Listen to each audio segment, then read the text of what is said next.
Setelah lebih dari 5 tahun aku nggak ke Singapura, akhirnya hari ini kita berangkat ke Singapura. Dan kali ini flight kita pakai Transnusa, yang jujur aja aku dapat harganya tuh murah coy. Under 1 juta sama bagasi. Jadi keberangkatan internasional itu gate-nya ada sampai berapa ya?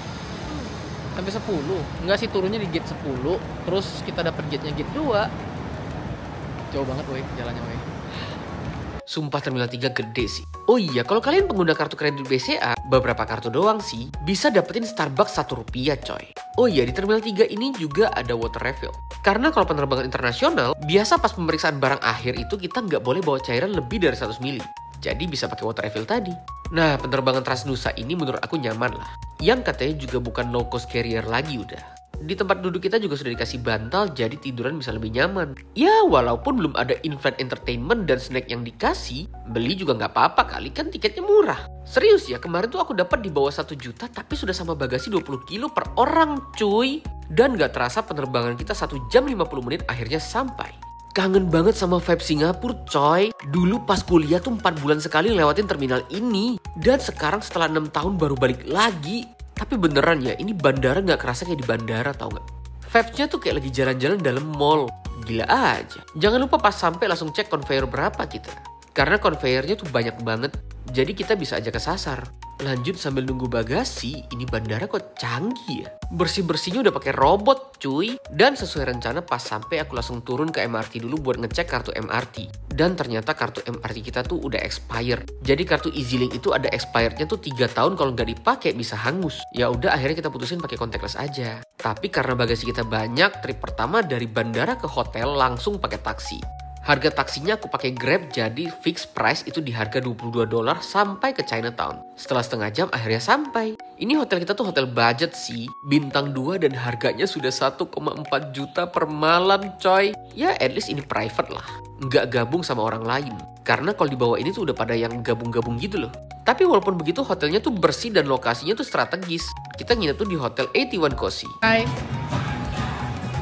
Kita hari ini jalan menuju ke food court. Jalan kaki itu sekitar 350 meter. Deket sih.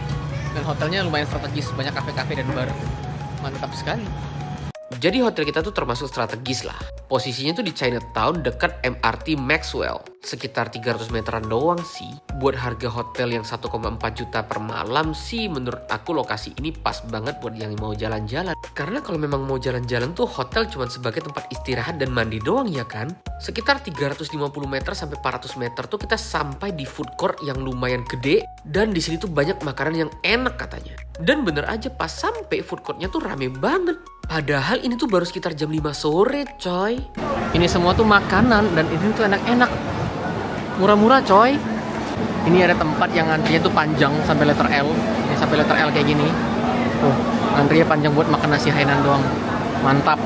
Jadi di Singapura kalau mau makan makanan yang murah tapi enak, itu kalian bagusnya ke food court yang ada di sekitar MRT station. Biasanya pasti ada lah food court. Kayak gini tuh. Ini food court gede banget sampai ke sana, mungkin ada puluhan tenan dan ini tuh lebih kurang harganya 3 sampai 10 dolaran lah. Lebih kurang segitu. Tapi makan itu enak-enak.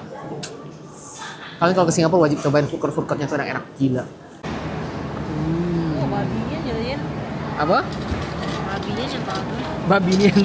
Kenapa yang ada saus coklat nih?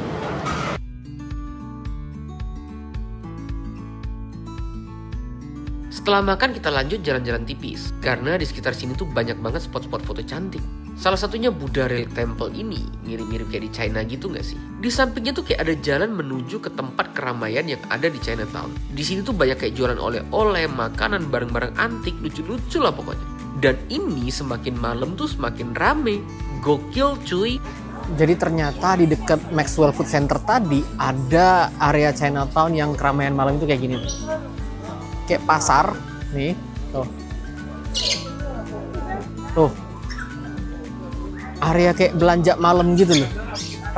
Wih, ada yang jual durian, Musang King, Musang Wang.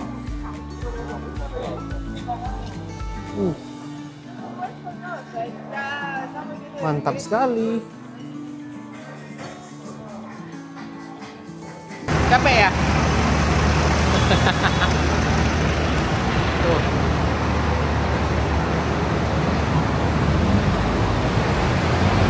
Gak jauh dari pusat keramaian tadi, kita mampir ke Chinatown Point. Ini tuh mall pas aku kuliah dulu tuh sering datang ke sini buat makan dessert. Mallnya itu gak gitu gede sih, tapi emang rame banget. Nah, kita tuh turun ke bawah ke level B2, nanti bakal ketemu sama dessert yang satu ini. Ini tuh katanya udah legend. Memang ini tuh kayak dessert biasa, tapi ya menurut aku manisnya tuh enak gitu loh. Dan ini kedua kalinya aku ngajak si Fanny buat makan di sini. Terakhir ya waktu kita ngedate pertama, dan rasanya menurut aku tuh nggak berubah sih. Selesai ngedessert, kita mampir ke Fair Price. Ini tuh kayak supermarketnya orang Singapura gitu loh. Jadi harganya tuh murah-murah. Dan kali ini kita mau coba bayar pakai contactless. Kapan ya Indonesia bisa kayak gini? Tapi kayaknya belum seaman di sini sih. Karena dengan kartu cuma ditempel doang, ini udah bisa bayar coy. Kalau di negara yang kurang aman sih, kartu ini hilang udah kelar. Di tap dah kesana sini, tiba-tiba beli rokok, buset. Tapi ya semoga ke depan Indonesia bisa kayak gini sih. Karena sistem kayak gini tuh jadi bikin kita tuh simple banget. Lanjut kita jalan pulang ke hotel. Tiba-tiba keluar dari mall udah gelap aja. Dan ternyata bener semakin malam tuh semakin rame. Asiknya nih ya, jalan-jalan malam kayak gini.